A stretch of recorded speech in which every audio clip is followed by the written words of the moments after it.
I said it's very late. You know? I said it's very late to be talking. Mr. President. I don't know, there's a big difference between now and a week ago. Huh? Big difference. And this comes as the Israel-Iran conflict is now in its 6th day.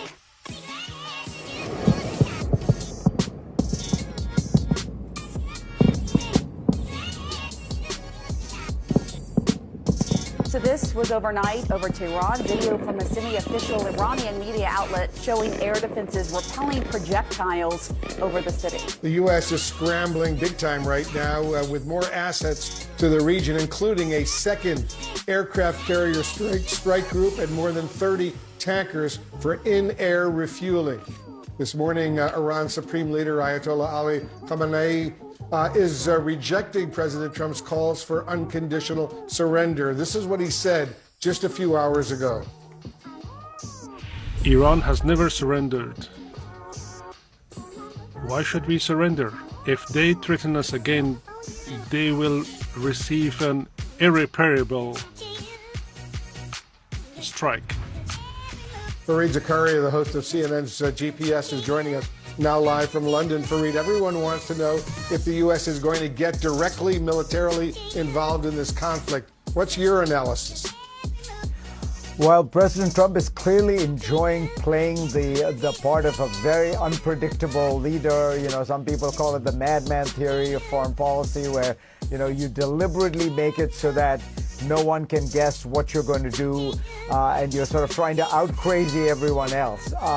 And Trump is doing that, and he's doing it very effectively. But I think at heart what's happening here is it's sort of FOMO foreign policy, by which I mean President Trump did appear to be negotiating with the Iranians, and Steve Witkoff was due to meet with them. He had been meeting with them.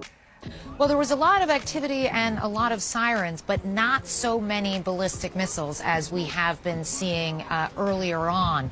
Roughly 30 missiles last night, 30 missiles the night before. That's a big departure from some 200 missiles on the first night of this chapter in this conflict. So as a result of that, perhaps you're definitely feeling and noticing a more relaxed posture here in Israel today. And we have heard now the military has made recommendations to essentially allow some semblance of normalcy to begin again, some semblance of reopening the economy. What that might look like is things like people being able to go back to work in certain situations, more shops being able to open.